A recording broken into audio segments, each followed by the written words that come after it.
Hello guys, welcome to my channel. ఈరోజు నేను HTML యొక్క బేసిక్ స్ట్రక్చర్ అనేది చూపిస్తాను. చూడండి, అసలు ఏ ట్యాగ్ ఎలా వర్క్ అవుతుంది, ఏంటి హెడ్డింగ్ ట్యాగ్స్ అనేవి ఎలా వర్క్ అవుతాయి, ఎలా ఉంటాయి, అసలు స్టైల్ సిఎస్ఎస్లో స్టైల్ అట్రిబ్యూట్ అని ఎలా యూస్ చేయాలి అది కూడా చెప్తాను.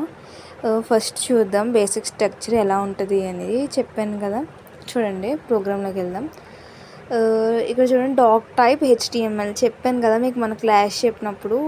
ఇది మొత్తం చెప్పాను. చూడండి ఇప్పుడు ఎలా అవుతుందో చూద్దాం. డాక్ టైప్ హెచ్టిఎంఎల్ ఇది ఎందుకు యూజ్ చేస్తాము, మనం బ్రౌజర్కి చెప్తాం. ఏ వర్షన్ హెచ్టిఎంఎల్ యొక్క వర్షన్ని చెప్తుంది. అది ఏ వర్షన్ యూజ్ చేస్తున్నాము ఏంటి అనేది చెప్తుంది డాక్ టైప్ హెచ్టిఎంఎల్ అనేది. అండ్ హెచ్టిఎంఎల్ అనేది రూట్ ట్యాగ్.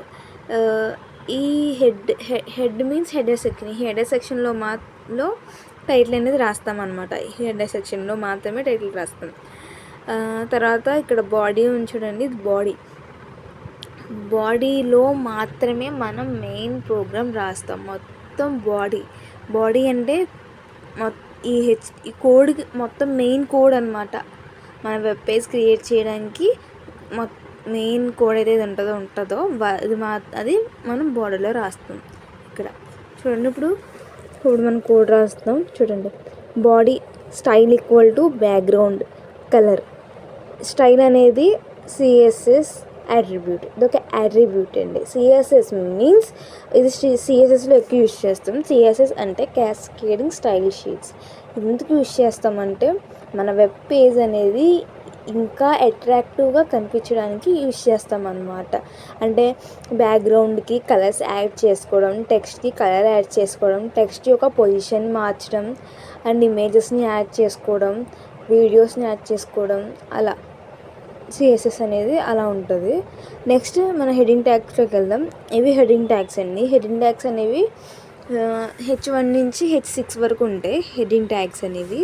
ఇక్కడ చూడండి, హెచ్1లో మనం ఏం చేసాం, style equal to text align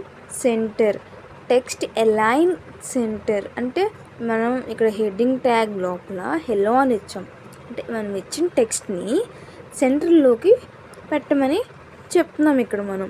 అంటే ఇది డిఫాల్ట్గా లెఫ్ట్ సైడ్నే ప్రింట్ అవుతాయి. అంటే లెఫ్ట్ సైడ్ నుంచి సెంటర్లోకి మార్చమని చెప్తున్నాం. ఇక టెక్స్ట్ అలైన్ సెంటర్ అంటే హెల్లో యొక్క పొజిషన్ని సెంటర్లో పెట్టమని చెప్తున్నాం ఇక్కడ ఈ స్టైల్ అనే అట్రిబ్యూట్ యూజ్ చేసుకొని. Next H2 hi, H3 welcome, H4 2 and H5లో మళ్ళీ మనం స్టైల్ ఇచ్చాం. కలర్ ఏమి ఇచ్చాం, ఇదొక కలర్ ఇచ్చాం. అంటే H5లో ఇచ్చే ఏదైతే ఇస్తామో టెక్స్ట్, ఆ టెక్స్ట్ అనేది ఈ కలర్లో ప్రింట్ అవ్వాలి. సో అందుకు ఇక్కడ ఇచ్చాం స్టైల్ ఈక్వల్ టు కలర్, ఒక కలర్ ఇచ్చాం.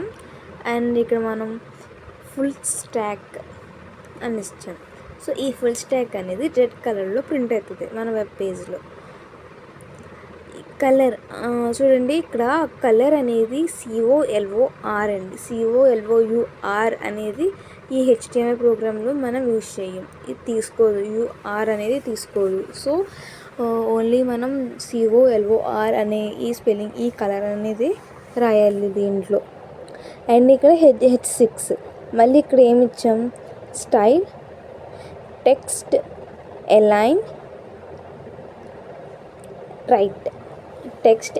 రైట్. అంటే ఇందులో ఏంటంటే H6లో ఇచ్చే టెక్స్ట్ అనేది రైట్ సైడ్లో ఉండాలి అని చెప్తున్నాం మనకి. సో వెబ్ డెవలప్మెంట్ అంటే అది రైట్ సైడ్లో ఉంటుంది అనమాట. ఇదే H1 నుంచి H6 హెడ్డింగ్ ట్యాగ్స్. అంటే H1 వచ్చేసరికి దాంట్లో మనం ఏమి ఇచ్చాం, హెలో అని ఇచ్చాం కదా, అది హెడ్డింగ్ ట్యాగ్.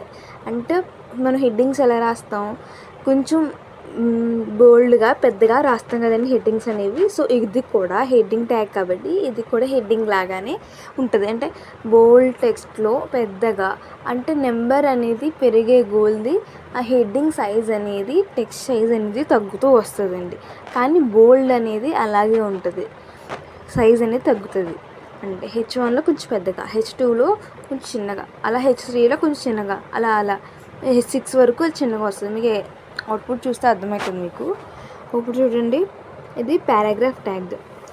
ఈ పారాగ్రాఫ్ ట్యాగ్ ఎందుకు యూజ్ చేస్తామంటే అంటే ఈ పారాగ్రాఫ్ ట్యాగ్లో మనం ఏదైతే ఇచ్చామో అది ఎలా ఉందో అలాగే ప్రింట్ అవుతుందండి. ఏదైతే ఇచ్చామో యాజ్ ఇట్ ఈస్ ప్రింట్ అవుతుంది ఈ పారాగ్రాఫ్ ట్యాగ్ అనేది. ఇది పారాగ్రాఫ్ ట్యాగ్. అండ్ తర్వాత బాడీ క్లోజ్ చేసేయాలి, ఆ తర్వాత HTML క్లోజ్ చేసేయాలి. ఇప్పుడు మనం అవుట్పుట్ చూద్దాం. మీకు అవుట్పుట్ చూస్తే ఇంకా అర్థమవుతుందండి. హెడ్డింగ్ ట్యాగ్స్ అంటే H1, H2, H3, H4, H5, H6 అంటే H1 వచ్చేసరికి కొంచెం బిగ్గా ఉంటుంది. అలా నెంబర్ ఇంక్రీజ్ అయ్యే కొద్దీ మనం ఇచ్చిన టెక్స్ట్ అనేది డిక్రీజ్ అవుతూ వస్తుంది. సైజ్ అనేది డిక్రీజ్ అవుతూ ఉంటుంది. చూడండి, ఇదిగోండి అవుట్పుట్. ఇది ఇక్కడ చూడండి, బాడీలో ఏమి ఇచ్చాము, స్టైల్, బ్యాక్గ్రౌండ్ కలర్.